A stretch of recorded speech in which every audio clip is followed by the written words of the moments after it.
बिस्मिल्लाहिर्रहमानिर्रहीम। अस्सलाम वालेकुम Nadreen. Field marshal general Asim Syed Munir साहब, नादरीन, उन्होंने अब बहुत बड़ा फ़ैसला कर लिया है। और ये फ़ैसला जो उन्होंने किया है, जो वो बातें ये कर रहे हैं, कल उन्होंने तकरीर की है नौजवानों से, टीचर्स के साथ, और उसके अंदर फ़ौजी भी थे क्वेटा के अंदर।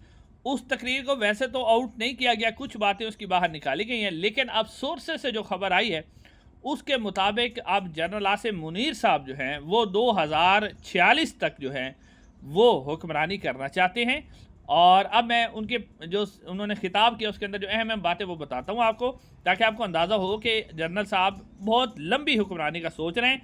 साथ साथ नाज़रीन, दूसरी खबर जो है, बलूचिस्तान का शहर है सोराब, उसके अंदर BLA ने कब्ज़ा कर लिया है, और BLA बलूचिस्तान लिबरेशन आर्मी ने कब्ज़ा है उसका। तो उसकी भी बड़ी खौफनाक वीडियोस सामने आई हैं।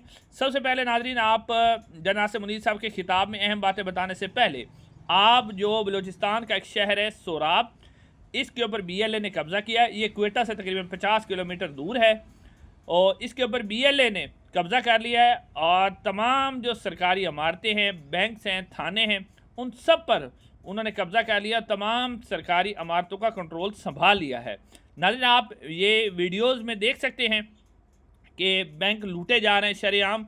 और इसके अंदर जो यानी इंतहाई अफसोसनाक बात है कि जो दहशतगर्द हैं उनको देखकर मकामी लोग हंस रहे हैं, खुश हो रहे हैं, सीटियाँ बजा रहे हैं।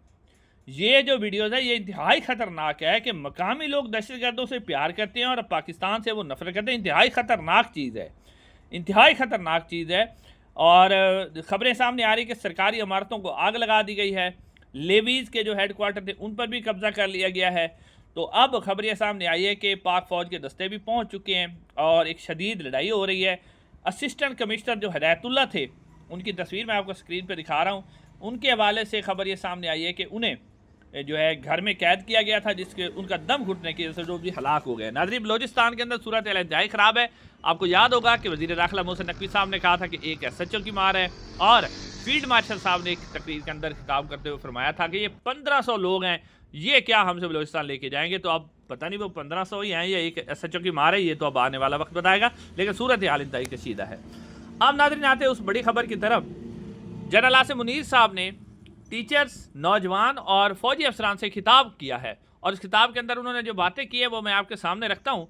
नाज़रीन, आपको पता है कि पिछले ये जो पाक भारत जंग, उसके बाद पाक फ़ौज की तरफ से जो आपने DGSPR को भी देखा, कर्नल मेजर को भी देखा, मुख्तलिफ स्कूलों में नौजवानों के पास जा रहे हैं।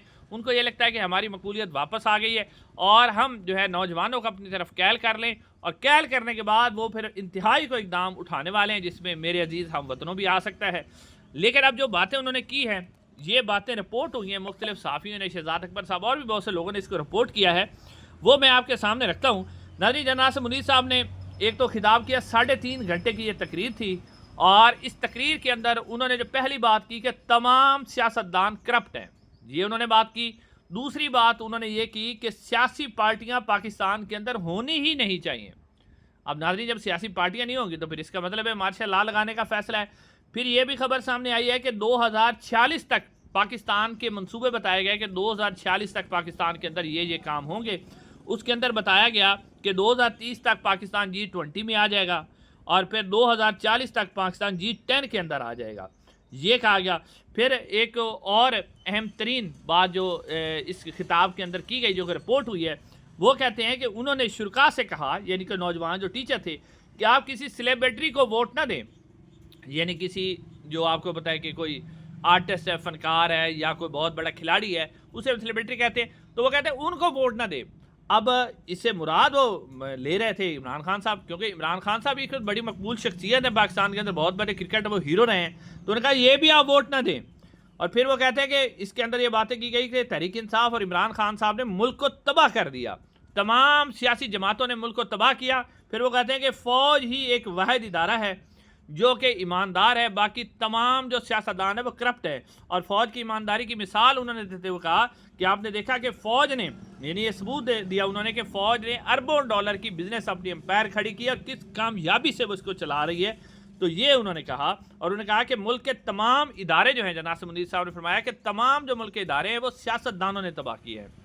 اب ایک تو انہوں نے فوج کی بات کی کہ انہوں نے بہت بڑی سلطنت قائم کر لی ہے، تو فوج نے تو کرنی ہے کیونکہ فوج کو تو کوئی پوچھتا نہیں، دوسروں کو کرنے نہیں دیتے کیونکہ ان کو روکتا کون سے بتے ٹیکس کون لیتا ہے، یہ سارا کچھ ہے۔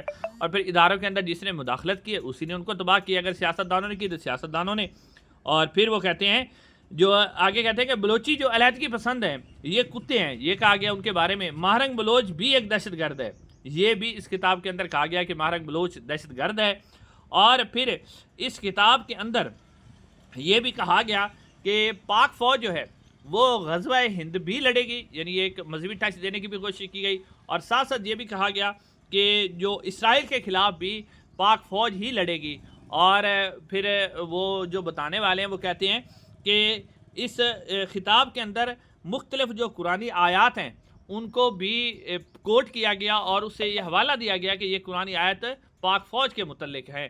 جیسا کہ آپ کو یاد ہوگا کہ انوار اللہ کاکڑ صاحب نے کہا تھا کہ جنرل عاصم منیر صاحب کو جو فیلڈ مارشل یعنی جنرل آرمی چیف بنایا تھا اللہ تعالیٰ نے، پھر فیلڈ مارشل بھی اللہ تعالیٰ نے ہی بنایا ہے، تو ان کے اوپر تنقید نہیں کرنی چاہیے۔ آپ کو یاد ہوگا یہ بات انوار اللہ کاکڑ صاحب نے کی تھی، تو اس کا مطلب ہے کہ انوار اللہ کاکڑ صاحب جو بات کرتے ہیں وہ تو ان کو پیچھے سے فیڈ کی جاتی ہے، تو اس کا مطلب اب یہ بیانیہ ایک بنایا جا رہا ہے کہ جناب جو پاک فوج ہے وہ اللہ تعالیٰ کی فوج ہے، اللہ تعالیٰ کی ہی فوج ہے اور اللہ تعالیٰ کے لیے ہی لڑتی ہے۔ اور اس حوالے سے اب کہا گیا کہ بہت ساری قرآنی آیات اور حدیث مبارکہ کو جو ہے اس حوالے سے کوٹ کیا گیا اس تقریر کے اندر کہ جناب یہ جو قرآنی آیت بھی اور حدیث مبارکہ بھی لگایا گیا کہ یہ ساری کے ساری جو ہیں یہ پاک فوج کے متعلق ہے اور پاک فوج ہی جو ہے وہ غزوہ ہند لڑے گی۔ ناظرین اب ان ساری باتوں سے ایک بات کا تو اندازہ ہو گیا کہ اب یہ جو دور ہے یعنی اب چل رہا ہے، ابھی تک تو پی ٹی آئی کو کریش کرنے کی کوشش کی جا رہی ہے جس طرح 9 مئی کے حوالے سے فیصلے دیے گئے، اور آگے جو جا کے ہوگا پھر اس طرح ہی ہوگا کہ جو پی ٹی آئی جب ختم ہو جائے گی تو پھر نون لیگ اور پیپلز پارٹی کی باری آ جائے گی، تو پھر ان کو بھی ختم کر کے تو اس سے جو اوپر والا عہدہ فیلڈ مارشل صدر پاکستان یا امیر المومنین یا سپریم لیڈر جس طرح ایران میں ہوتا ہے وہ بد دیا جائے گا، اور پھر تا حیات جو ہے وہ حکمرانی کا اپنا خواب پورا کیا جائے گا۔ انشاءاللہ کی ویڈیو بنا